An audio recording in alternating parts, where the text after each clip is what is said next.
Hello and welcome to Froch on Fighting. My name is Carl the Cobra Froch, former unified super middleweight world boxing champion and International Boxing Hall of Famer. This episode is brought to you by Cobra Casino. And today I'm delighted to be joined by Boxxer CEO, boxing promoter Ben Shalom. How are you doing, my friend? I'm well. Good to be here. Finally invited on. Listen, mate, you're always welcome on Froch on Fighting. You've been threatening to come on for a while now, and you've been a bit elusive, haven't you? You keep your cards close to your chest. They can't always work you out sometimes, but I've got you now anyway. What's going on with old Bricktop and Eddie Hills, the 6-0 Iceman? They've been together and they're launching DAZN. Are you feeling a bit left out? Look, to be honest, it feels like it's a partnership, isn't it? It's good for boxing. Fights get made, but it's definitely they're definitely as one doing a media tour together. But no, it's good. I think it's been like that for a while now. I think those two are doing everything together, which is good, and I think it's flattering for us as well because I think everyone's on DAZN at the minute, which is positive for boxing. But I think in the States, when there's not that broadcaster competition and there's not different broadcasters, it can affect the sport. So fingers crossed, the big fights happen everywhere and things continue. But it was funny to see them together doing that. Well, they've been together for quite a while now, haven't they? Chatting and being friendly. I wonder what exactly it was that brought them together. What made them make peace with each other? I can't quite work it out. Have you got any ideas? I've not got a clue, mate. Nothing to do with the old Bunsen burner. It's amazing what money can do, mate. Yeah, they're businessmen at the end of the day. And I growing up, I remember watching those two and thinking, how are they not making fights together? Like, how is it not happening? Why are we not seeing anything crossing the road? It was like a Cold War. Like it was, if you're on one side, you couldn't fight on the other side, and even there's fighters that still fight today that remember what it was like. So it's good, and I think if we're honest, it's much better for boxing when fights can be made through promoters. It's come from Saudi, but the Saudi effect has an effect outside of Saudi now because everyone's got their relationships and fights can be made. What's your relationship like with Eddie and Frank?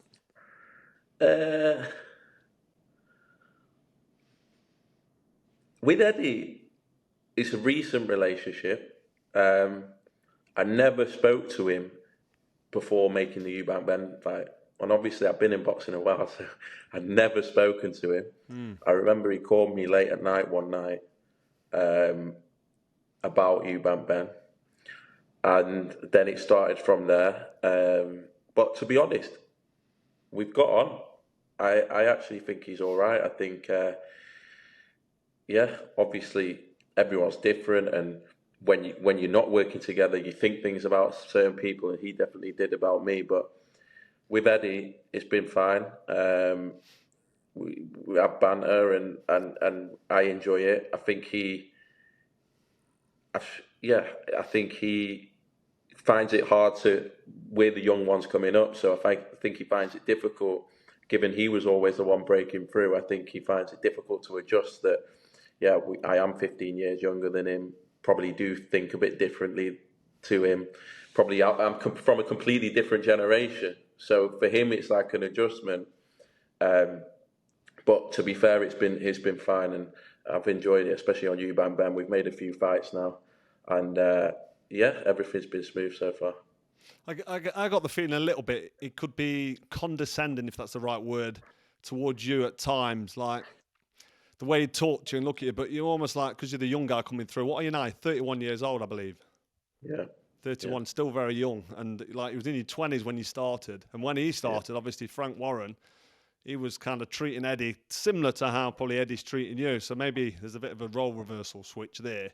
But Eddie, he's okay anyway with you. He's not got any problems with you. I know he gave you that little shove, didn't he, on stage at the.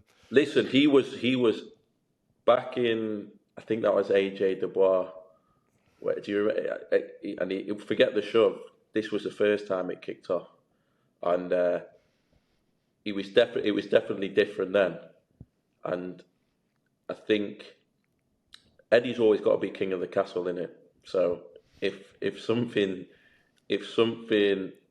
doesn't feel like that, he'll act a certain way. But to be honest, I take it with a pinch of salt. I don't mind it. It is what it is. I'm there to get a job done. I'm there to make fights. I'm there to do what I need to do, and he can do whatever he wants. To be honest, but it isn't malicious. Like, I think I've seen a lot of bullying this and bullying that, and I'm glad that people get to see it now, because sometimes things are going on behind the scenes, but because the cameras aren't there, no one knows what it's like. So what you see on camera is nothing in terms of what you have to deal with as a boxing promoter trying to break through into an industry like this. It's absolutely nothing. So I do find it funny when people go on about the bullying thing, but it is good that people can see that that obviously, being a promoter and trying to break through, they're not going to do you any favors, and they're going to do anything they can to stop you. So it's funny now that's playing out in the media. Yeah, and like you say, people can see it. What I've seen is just with the shove on stage and before that, and obviously stuff we don't see behind closed doors. But you seem so laid back and so chilled, like nothing seems to really bother you. And even when you get a shove, like when Frank Warren give you a little poke in the back, and then you get interviewed straight away after, you're like, whatever, it's no big deal. No, you give me a push. And when Eddie give you a shove, you turn around, you're like, look, what's going on? Let's just we're not the fighters. I like the fact that you're dead laid back, dead cool, calm, collected, and you just, I don't know, that chilled mindset and that attitude, I think that will get you a long way in this business, because if you bite at everything, before you know it, you're being caught every 5 minutes. So fair play to you for that. I do like that. Sort of, it's a really good attribute in this business. Listen, it's the only reason, I swear down, if I had too much pride, I wouldn't have got to where I've got to now, because every day you're insulted. Every day you've done this. Things way worse than what people see and have done. If you get caught up on it, it's like trying to get through a jungle and reacting to a bear or a snake or a light. Like, what are you going to do? You're trying to get to the other side, and all that stuff is just like, I don't actually care. I think it comes across that I don't actually care, because Probably does. I'm not trying to put on anything. I just don't rise to it. I don't really see too much in it. And as I say, Eddie, I actually find entertaining. I find funny. It's like, it's like, how to push his button. You can say certain things. You know exactly how he's going to react, and he's a character. So I find it funny. But obviously, as I say, there are things behind the scenes that do happen, and definitely have happened. When I first started, it was awful. Only now, because we started to stabilise, get our stable, put our shows on, it's slightly better. It's slightly better than it was. No, it's an endearing sort of attitude that you've got. I like it.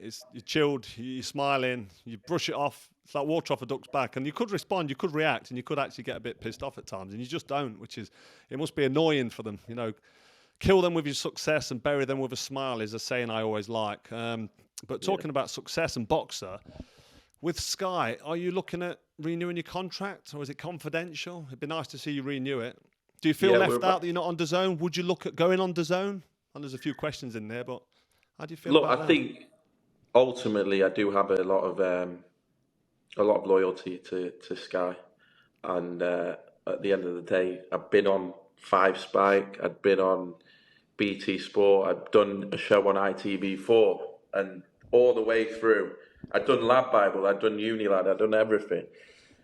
And so obviously we got our biggest break on Sky, and there's a lot of fighters that Sky are invested in as well as me, and so you'll see some announcements in terms of schedules coming up. And I think for us, I think it's important that you do have multiple broadcasters, and I think DAZN are fantastic. I really do. But I think for the casual fans, to keep boxing relevant, to keep boxing growing, to keep boxing reaching new audiences, you need to have competition. You need to have broadcaster competition. Not too much so it stops fights, but definitely to a certain level. And I think for me, it's so important that boxing stays on Sky Sports. And as I say, you'll see some announcements very soon. Oh, that's good news. I'll take that Sky are staying in boxing then, which is great. I mean, they stayed in boxing even when boxing was dying and went through a real dual periods. Yeah. Sky are quite committed to the sport, but it's whether or not they were committed to Boxxer and yourself, Ben Shalom. But sounds optimistic that they are, which is great news because you're doing a good job, mate. And it's been difficult. It's been a hard road. A lot of the fighters was over at DAZN. Eddie Hearn took all his fighters over to DAZN. Frank Warren's now with DAZN. So to be sort of independently on Sky Sports, which is a massive broadcasting channel, then Look, honestly, starting with no fighters whatsoever. No, exactly. We didn't even know. Now. We didn't even know what shows we were going to put on in 8 weeks, in 6 weeks. We were pulling in fighters from everywhere. We were hoping fighters would come through. And as you've seen, like with the big stars, it takes years and years and years to get someone from debut to a household name. And so it has been a journey, particularly the first couple of years. Like you had DAZN coming in with the biggest budget that we've ever seen in this country. Eddie obviously was the biggest promoter by a mile. Frank was on BT and pulling his weight and doing big things. So yeah, we had that first couple of years was we had to work for absolutely everything. And we had, there were other promoters, Top Rank looking at the UK, Wasserman were doing a lot of stuff. Hennessy was still on Channel 5. So there's a lot of competition, but I think we're in a spot now that we've never been in before, where we have established fighters, where we have fighters that can headline shows, where we have fighters that are coming through, and that it's amazing to be in. I feel like we're, getting towards where we could have a level playing field soon, and that's taken a long time. Absolutely, and one fight that jumps out to me is Ben Whittaker, Liam Cameron. That's captured the public's imagination. Now, if not the crossover public, it's certainly there's a lot of people talking about it, and obviously what happened over that top rope and the bad ankle from Whittaker. I'm not saying that everyone wants Whittaker to get beat, but they just want to see him in a fight and want to see him redeem himself. So that's what I'm really looking forward to. So yeah, that's one fight that's an example that you've built from the start. I mean, it was Olympic success, Ben Whittaker, but he's got the opportunity, I think, to become really big in the professional world. And this fight's going to be his test, his real test. I think it's D-Day for him when he fights Cameron. Cameron's had a bit more notice as well. But it's a massive fight. But when I get guests on my channel, I like to do 12 rounds. So we'll start, because I've had a little chat. Don't want to go too long. I know you're busy. 12 rounds with Ben Shalom. Ding, ding. Round one. Favourite fight you've promoted? Khan Brook. Khan Brook, yeah. Because I'm from Manchester, and I was about literally. Khan and Brook were two guys that I was watching as a teenager. So imagine promoting two fighters that are pretty much 10 years older than you. It was mad. And in my hometown in Manchester at the Arena, which is somewhere I've been going for years. And then that fight was something I wanted to see for years. I mean, Amir Khan, I used to go to Bolton Wanderers. I had a fucking season ticket at Bolton. And then then Amir would come out, on the pitch, and he was like God.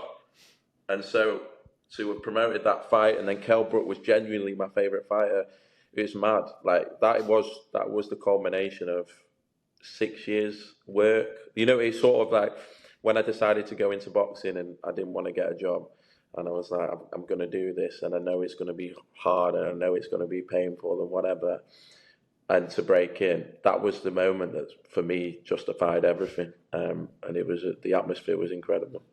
Oh, wicked. That's very interesting, that is. I forgot, actually, you're younger than, obviously, both of them, Kell Brook and Khan, and to think that you then eventually went on to promote that massive fight between them. Obviously, it came too late, and it was a shame that Amir Khan was a bit of a shell of himself. I know Brook was past his best as well, but he still had something left in the tank, didn't he? But no, to think that you promoted that, and that was a massive fight, I can see why that's your favourite fight.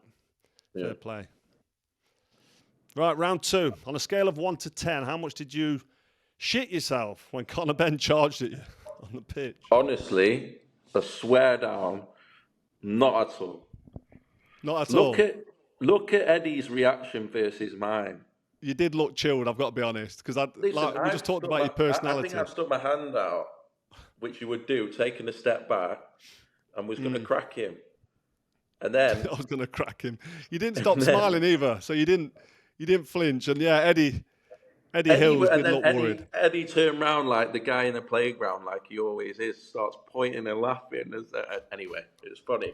I enjoyed it. I actually like Conor Benn. I think he's great value. I think he's like the perfect guy to build such a big fight, and Chris just winds him up. And yeah, I honestly, I've had, I've, I would say if I was, but I would say a 3 Yeah. in terms I of believe that. I mean, you could easily bullshit your way out of this, but to be honest, you didn't look bothered. It was funny though to see you and Eddie It was jump funny. back. You It were was funny. smiling, and Eddie was like you say, pointing and trying to play it cool.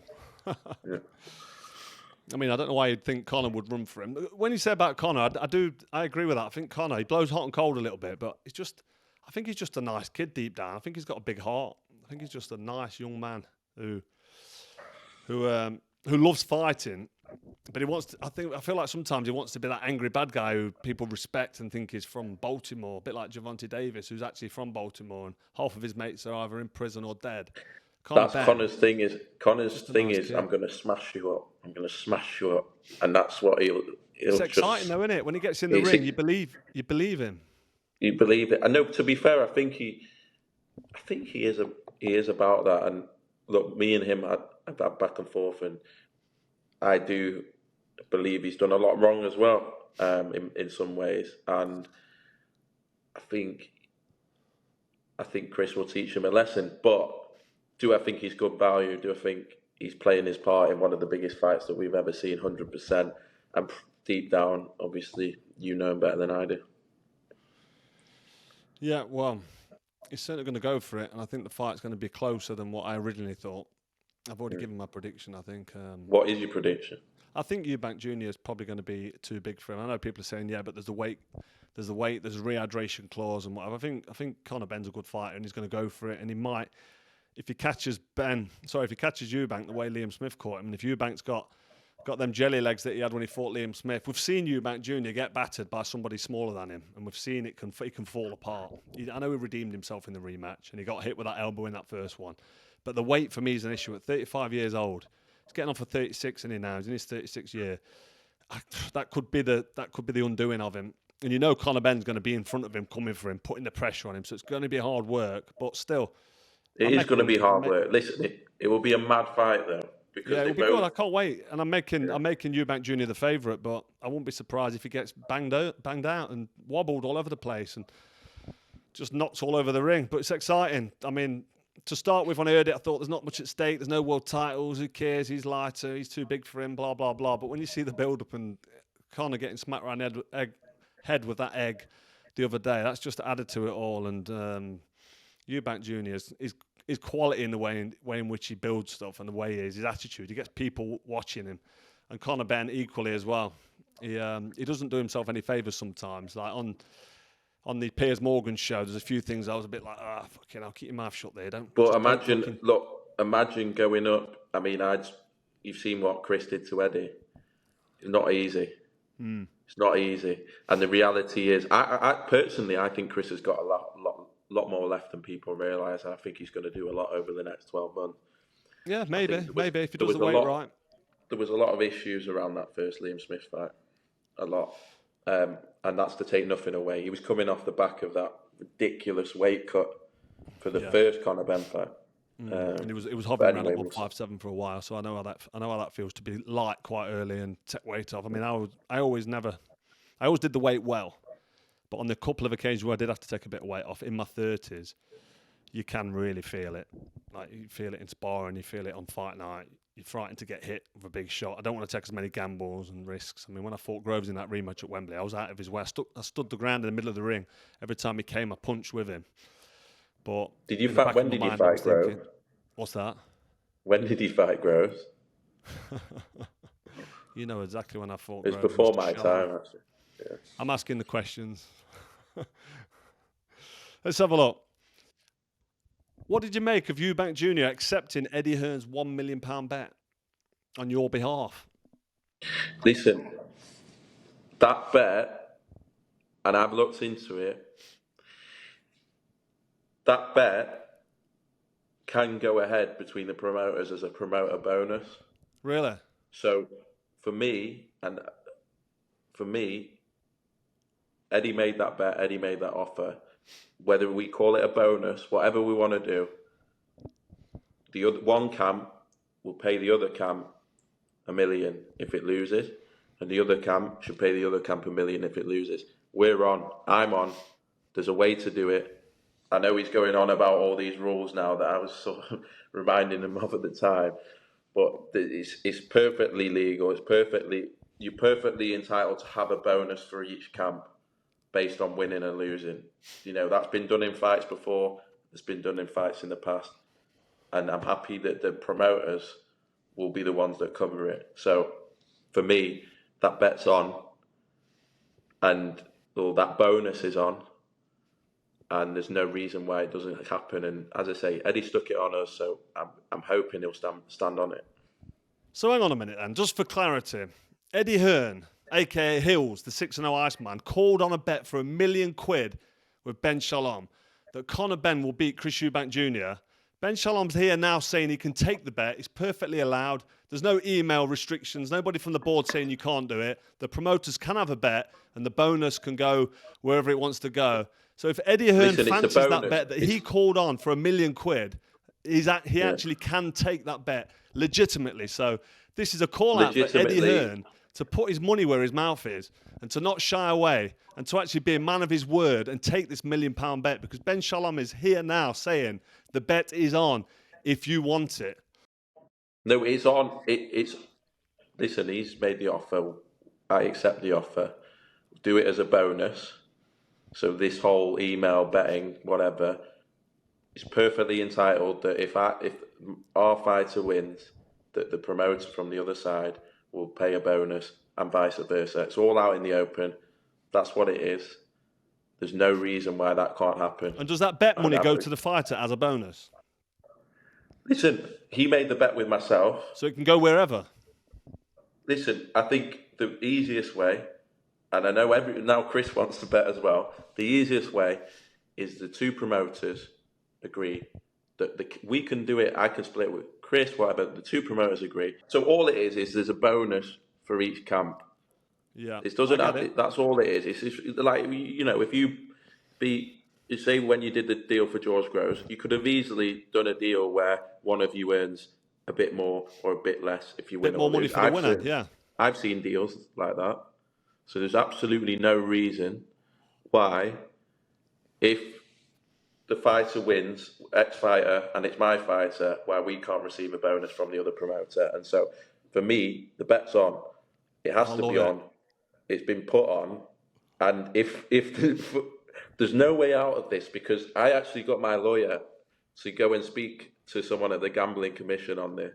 Right, okay. And there's a perfectly legitimate and transparent way of having a commercial agreement around this. And so we're ready to enter. We're ready to do it. And as I say, I'm sure he'll stick to his word. I'm sure he will, because it was there for all to see. Are you sure he'll stick to his word? Listen, this is basically a call out now for Eddie Hearn to take the £1 million bet that he called on with Ben Shalom regarding Conor Benn and Chris Eubank Jr. So Eddie, the ball is in your court now to put your money where your mouth is or walk away and do the walk of shame. Let's see what transpires. It's going to be interesting. In fairness, Carl, when he first said it, the reason why I was like, first of all, I was like, there's no way he's going to do that. Second of all, I was thinking the practicalities of making a bet as a promoter. I'm not sure around that. But, as I say, I got our lawyer to check and make sure that there's a legitimate, transparent way of doing a bonus for each promoter to take this bet on, so I can now safely say that this is perfectly fine for me to accept and this should go ahead. Yeah. Very interesting. I look forward to that. But we'll stick this out and see what reply we'll get back from Eddie Hearn. Like I say, see if he puts his money where his mouth is. Right, on from that. Round 4. Who pushes harder? Frank Warren or Eddie Hearn?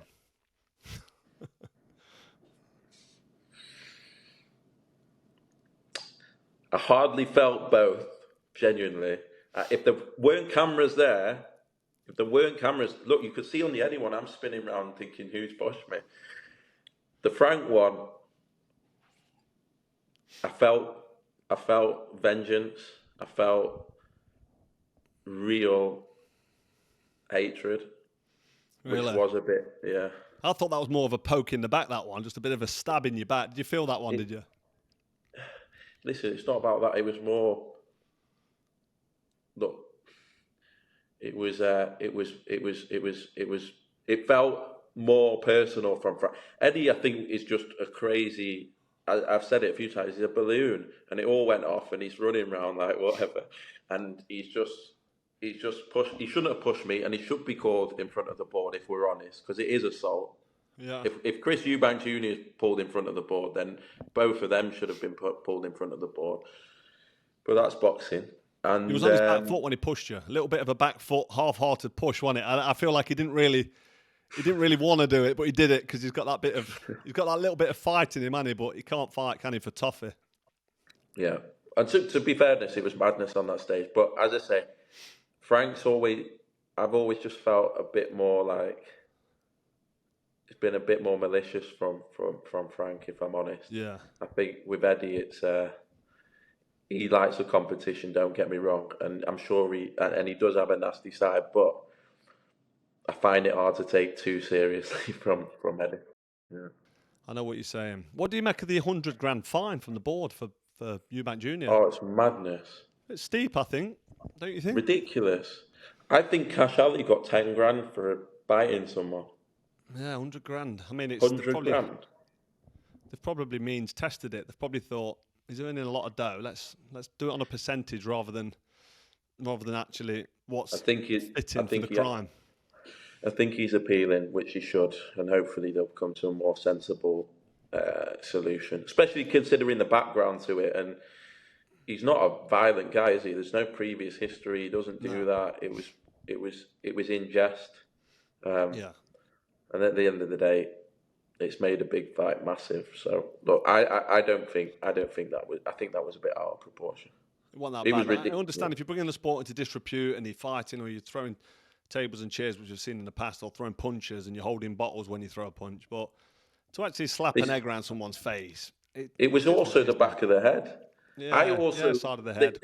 They seemed obsessed with what if the shell went in his eye?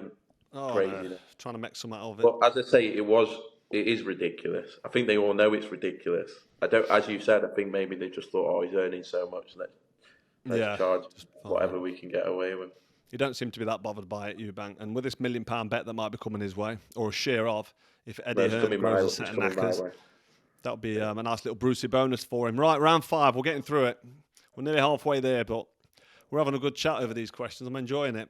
Who's the nicest guy in boxing that you know? It's not Bricktop, I know that much.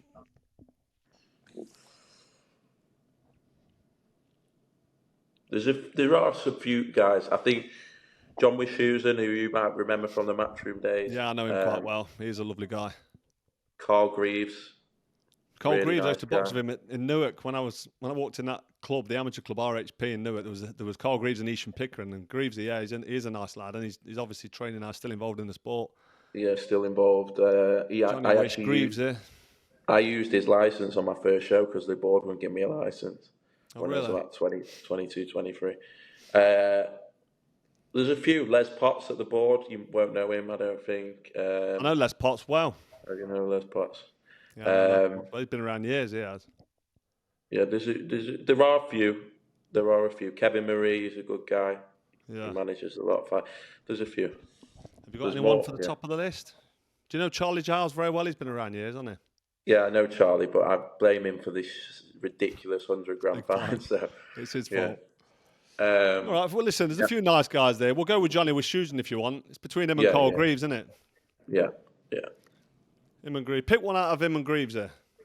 I think John, to be honest, he's done a lot for the sport and people don't know. And he's behind the scenes, and no one, he won't like that I've even mentioned him, to be honest. But he's done a lot for the sport, and he cares about the fighters, and he cares about the sport. He cares about everything. So he's one of the few genuine guys in boxing. John Wishusen, you are the nicest guy in boxing. You've been given your flowers by Ben Shalom. Fair play to you. Right, round 6. What did you make of my mate Carl Frampton saying what he said about you? I'm not even going to repeat it, mate, but what did you make of it? I was shocked. Do you know where it's come from? I Do was you know shocked. what it was backed by? At the time, I didn't, and I just assumed, is it because we work with Shane and Jake and whatnot, but I was shocked. And then I went through my WhatsApp and I saw a voice note from 2022 that I hadn't even played. And it was about a fighter. And so, look, I do miss things. And I hadn't got back, I hadn't even played it. But I think it was a bit extreme, given the people in boxing for that. But yeah, no, fucking mental, really, to be honest. So it's just down to Frampton having a voicemail or sending you a voicemail, then you not picking it up because you're such a busy man. And I know what it's like, but you've missed it. And then he's hung on to that, and then he's knobheaded you, hasn't he? Yeah, but then he soon he's retracted knobheaded me 2 years later, proper called me out. And you know what's mad? Is that's my mum's favourite fighter because she's from Belfast. And she was on. Oh, really? She was like, what have you done to Carl Frampton? I was like, Carl Frampton? I was trying to think, because I couldn't remember whether we'd ever spoke or like met properly. And then I looked, and look, obviously you do miss things, and so I'm sorry that it was taken personally, but yeah, it was. Listen, mate, I don't think it was that personal. He called you a knobhead, and then he retracted it, and he put Baron McGuigan up there. And if you call somebody a knobhead, let's be honest, it's tongue in cheek and it's a bit of a laugh, but it was. It was a good answer because it certainly rattled your cage a little bit. You had a good night of boxing that night as well. I had such a good night, and then just circumstances that was aired the same night the knobhead went out. And people were asking you about that rather than the big show you put on. Yeah, it was at the press conference of it was Price Jonas, and he just got. Yeah, sorry about that, mate. When I found out about that, I was upset for about 4 seconds. And some dickhead asked. I think he asked in front of a room full of 50 press. Really? And I was like, well, I had no idea. But no, it's funny. It is what it is. Listen, I ain't got a clue who asked that. I didn't pay him to ask it. I've been called a lot worse and seen a lot worse and had a lot worse. So it is. Well, it's your chance now anyway, mate. So don't worry about it. Round 7. Who's the biggest knobhead in boxing? Just thinking about this one, look. I could do a list of 50. Well, you can do a top 3 if you want. I can't because it would just... It's only a bit of fun, isn't it? There's actually no such thing as a knobhead, is there? It's just not real. It's fictional. It's a fictional title. Listen, there's genuine knobheads and then there's funny knobheads, and I'd rather not go down the genuine knobhead route. No. So who's the biggest funny knobhead in boxing? The biggest funny knobhead is Sonny Edwards, but that's because I actually find him funny, and he is a knobhead, and I'm sure he'd accept that and agree with that. But I'm not going to do a genuine knobhead. It's get me in too much trouble. Sonny Edwards is probably half your size. He could still fuck you up. So what's what you're saying, boy? Is he your friend or what? Yeah, he's good. He's good, Sonny. I like him. No, he's sound, isn't he? Yeah. He's a good lad. He's finished now. Totally finished. And he's definitely out of the game. Yeah, he's managing a lot of fighters. To be fair, he keeps popping up. Yeah, everywhere. so I believe. Yeah. That's good. It's nice. Keeps him in the sport. Keeps him going, and he's got a lot of knowledge on the game. Yeah, no, he's doing well. Right, round number 8. Who is the best boxing promoter in the world?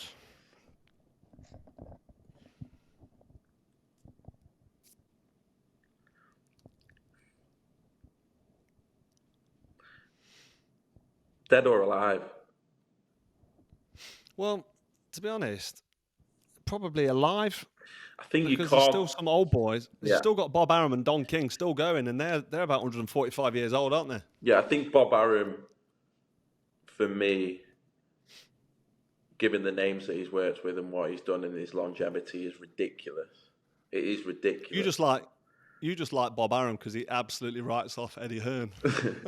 But in fairness, Eddie is the best showman, presenter that there's ever been. You've got to give Eddie his flowers for that. He's a good promoter and he knows how to sell a show, and he's a great talker as well. He's unbelievable. So he's from a spokesman presenter point of view, he's phenomenal. Bob Arum's obviously got a mind like a wizard, and the way that he's been able to navigate this sport and work with the people he's worked with is incredible as well. look, everyone's got a involved in the different game, way of doing decades things. in the Al game. Heyman, I've never heard speak, but then you look at the fights and the things that he's done, it's incredible. So everyone's different. Everyone's different. Absolutely. Turkey's So, probably the best promoter right now. Turkey Al Sheikh. He's got the deepest wallet, hasn't he? That makes him the best promoter, I suppose, because it's all about the dollar. But promotion's a business about making money, though. And when the model of making money and relying on television revenue and ticket sales and sponsorship, and you can make money and make the show win, that makes you a good promoter. Having a bottomless pit of trillions of pounds really kind of takes the game away, doesn't it? It does, but really, what's the most important thing that a promoter does? It's put on the best fights in front of as many people as possible, and build the fighters. I think building the fighters from when you have a fighter that starts from zero, and you're able to create a star out of them that's and to be fair, Frank Warren's done that a few times. So I think that's a big skill of a promoter as well. Absolutely. Right, round number 9. Let's say it kicks off in a nightclub, right? Yeah. It's all coming on top. Yeah. And you stood there, chest flex, ready for action. Because I know you're a man ready for action. We've been out before. You're clenching your fist. Which 3 boxers do you want by your side? Great question. In that environment, you want an absolute nut job.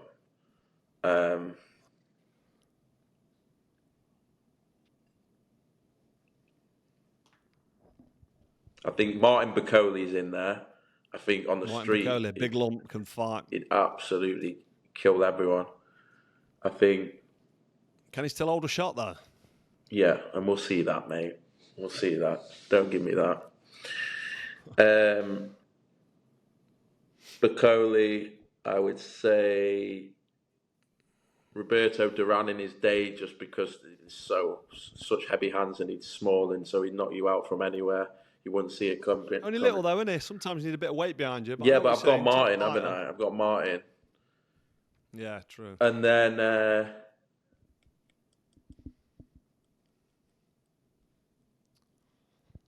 Bacoli, Duran. Trying to think what else you need. You probably need a bit of speed.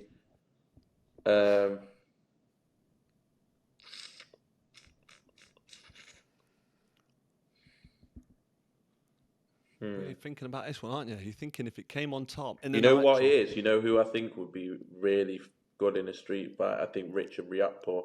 Only because I know him and from where he's from and the things that he's seen and the things that he's had got a bit of a side to him, has he? The things that he's had to go through.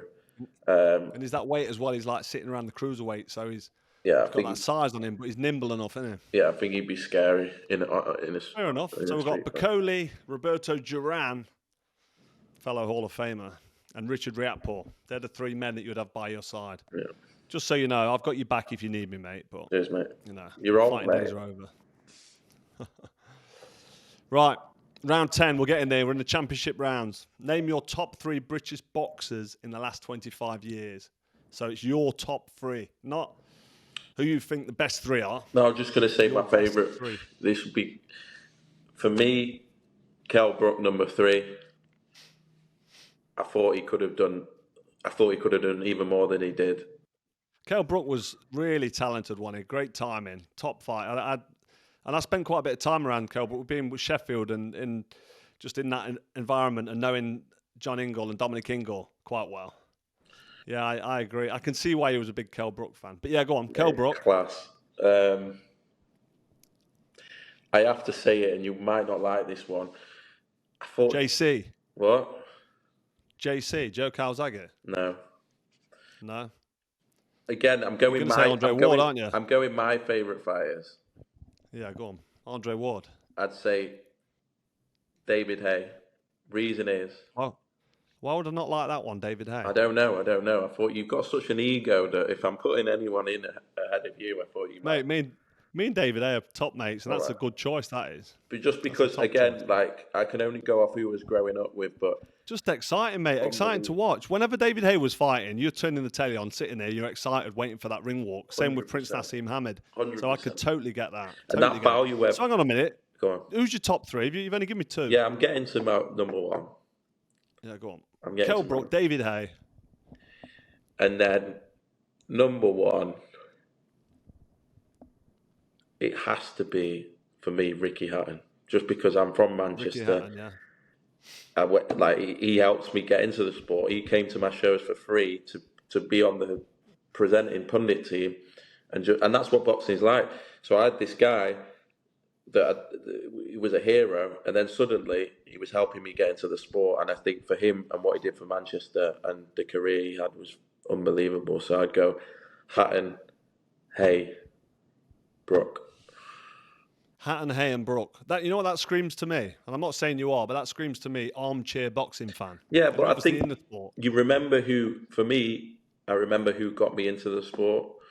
I'm only joking. Yeah. No, it's three true, good though. names there, mate. No, but it's true. The Hay Valuev, I was only very young, and I'm showing my age, really young. But I couldn't believe it, because when you're growing up and you see a guy 6'7", 6'9", it was ridiculous. Yeah, it was good work by the Haymaker keeping away. I just wonder what would have happened. Mind you, he did take one on the chin, didn't he? Yeah. And he took it. He did actually take it off the big guy. Right, round number 11, the penultimate round. One current fighter you wish you could promote that you don't currently promote now.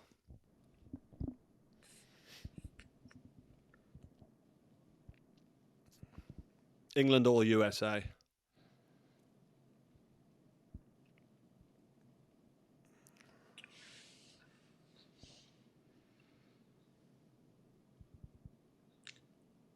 Probably Moses Atama. I think he's going to. Really? I think he's going to do big things. I think. Yeah, that's a good pick. I'd like, you hope that he can become a star, because I think that's important. Look at AJ and Tyson Fury and things like that and what they've done for the sport. But talent-wise, he's going to move fast and he's going to do well in that division. Yeah, still very young. Still very young, good but future. I mean, I'm just saying in terms of realistic, of course we can all say Canelo and things like that, but yeah. Gervonta Davis, Ryan Garcia, they're quite exciting Americans. But I know what you mean about Otomo. I mean, potentially got a really, really bright future. So that's a good pick. And that brings us on to the 12th and final round. So how many people were in attendance when I fought George Groves, and where did it take place? This can't be the fucking question. Mate, this is the 12th and final question. Every time. You'd be surprised how many people get it wrong. I asked Amir Khan last week, and he said 87,000.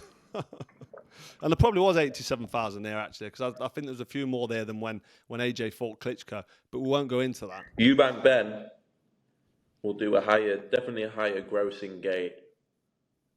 Forget the higher grossing gate. It's not doing 80,000, is it? It's Yeah, doing but 60. listen, we can all sell out. I wonder what I bet the tickets were about a tenner in the top. We can all. I think there was 40 quid, them tickets. Yeah, 80,000 at Wembley. 80,000. Where was it, Ben Shalom? It was at Wembley. Wembley where? What do you mean where? Well, it wasn't the arena, was it? It wasn't the local. Wembley Stadium, mate. Wembley Stadium. You got the question right. Ben Shalom knows his boxing. He knows the Cobra fought in front of 80,000 at Wembley Stadium. And that concludes the 12 rounds, mate. Really appreciate you jumping on. I've enjoyed it. Some good answers in there. A little bit of controversy as well. I like it. But you do it with a smile and a good nature. I like your nature. I like your body language when you're under attack from the other promoters. I like the style of your answering. Have you got anything you want to say to the fans, the followers of the biggest and best channel in the business, frochonfighting, before I let you go? Just some massive shows coming up. I think, as you said, Ben Whittaker against Liam Cameron could be the biggest, genuinely the biggest non-pay-per-view show, numbers-wise, in the UK. I agree with that. This year. Probably will do very well. It's going to be absolutely enormous. Then we're into Eubank Ben a week later, which will be the biggest show of the year, full stop. And then Callum Simpson goes to his stadium, hometown at Oakwell, full stadium for the European title against Ivan Zucco, undefeated, 21-0, 18 knockouts, big fight. And then big news coming soon on Adam Azim as well. So it's all busy and some big fights coming up. Adam Azim at the end of that, yeah, great fighter as well. And hopefully some positive news, some good news for yourself and your company, Boxxer, with regarding the relationship with Sky Sports 100%. and the future of the company. When do you think there'll be an announcement for that, Ben? Listen, I'm hoping we want to announce the schedule of shows. And so we want to announce what's happening towards the end of the year. So we're close on a few big fights. It's exciting for us in the sense, and I've said it a few times, but Adam, Caroline, Vidal, Ben, even Fraser, Lauren Price, these guys we started with, we could have never dreamed, we couldn't have headlined them. It's only now they're getting to the point where they can take on the big fights and see where they can get to. So it's quite an exciting time for our business, and hopefully we can announce a good schedule in the next few weeks for the rest of the year. Excellent. Well, again, thanks again for joining us on Froch on Fighting. Appreciate it. Appreciate your time. Always good to have you on. Don't be a stranger in future. Good luck with everything with Boxxer and your fighters. And we'll catch up very soon, Ben. Take care. Cheers, mate. Thank you.